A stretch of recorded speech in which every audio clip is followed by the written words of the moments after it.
You seem very interested in the technical side of your art. Would you say this is the primary motivation behind No, your work?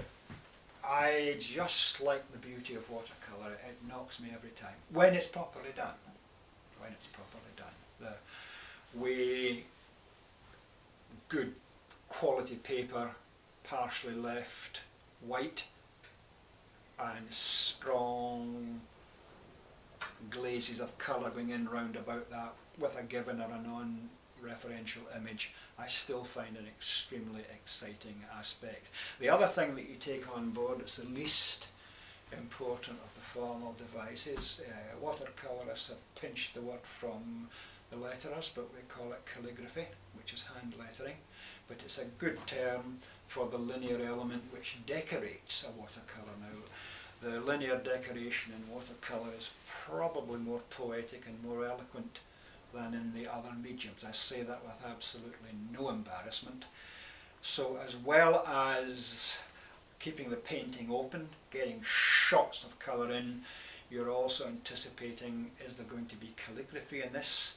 And you're leaving spaces where you can actually put linear elements in that definitely depict that which you're trying to paint, but which add to the painting without diminishing it. Now the linear element, the least important of the formal devices is painted one value stronger or lighter than the ground onto which it's being painted. So you can't, on very, very light, almost white paper, paint in black calligraphy. It's too jumpy. So onto a quarter grey background, which might be a light brown or a light green, you can put in a third plus strength calligraphy. It is an exercise in good taste, as with regard to the actual technique of watercolour. But to come back to your observation and your question, no, initially it is the beauty of watercolour and its ability to communicate that to the viewer. So is this what you wish the viewer to take away with them? I just want the viewer to come, and if they're interested enough, to look at it and enjoy or criticise what they're looking at. If they're running with watercolour, if they have a knowledge of watercolour, then they will see, yeah, that's definitely, he's been cooking with gas when he painted that one. But I paint still lifes, I paint abstracts, I paint quite geometric industrial scenes. I just want the viewer to get something from that, as well as the inherent beauty of watercolour. What artists have influenced your work? I'm a modern before I'm contemporary, so any of the great moderns really, but you can't, we all owe Cézanne, we all owe Cézanne. Colin McCann, the New Zealand painter, has got Cézanne written all over him, there's no shame to that. Picasso undoubtedly, August Mack, the British painter Ben Nicholson, the New Zealand painter Francis Hodgkins, really any of the great moderns. Coming to contemporary painting, my mind is blown away by David Hockney, an extremely exciting painter. You couldn't call him a modern, he is a contemporary painter, and he is one immense talent out the box. That will come through every time. Picasso, an immense talent out the box. Picasso,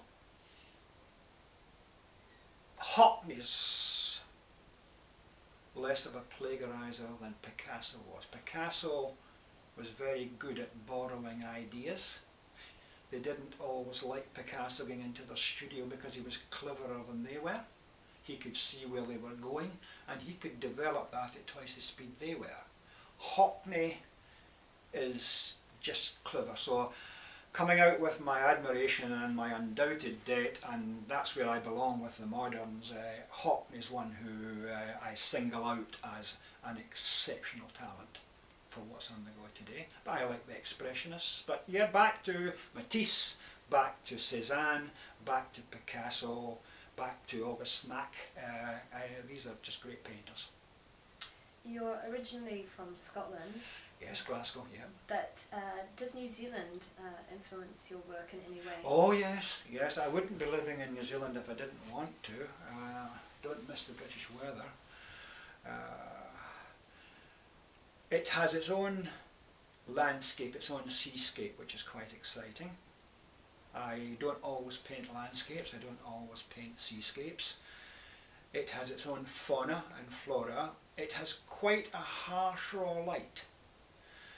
Like the light in California where I went to study is a soft, Brant called it a fat light. It's a softer light. If you go into UK, they like watercolours painted with ultramarine blue and burnt sienna, which gives you this beautiful grey mingling of the British light, the London light type thing. So I find quite often in New Zealand, if I'm outdoor, especially if I'm demonstrating outdoors, I am not struggling with the light, but it's a factor. The light's coming straight in, it doesn't have too much industrial fog stopping it, so it can be quite raw in New Zealand, and you've got to bear that in mind. But the actual country is very interesting, the geometry of the country, yeah. What excites you most about going to New York? Well, it's well named the Big Apple, well named. I like its ethnic mix. It's got a pulse. New York is and I just love it. If you don't like big cities, you don't love it. I don't find them rude. I do not find New Yorkers rude. I find them straight to your face.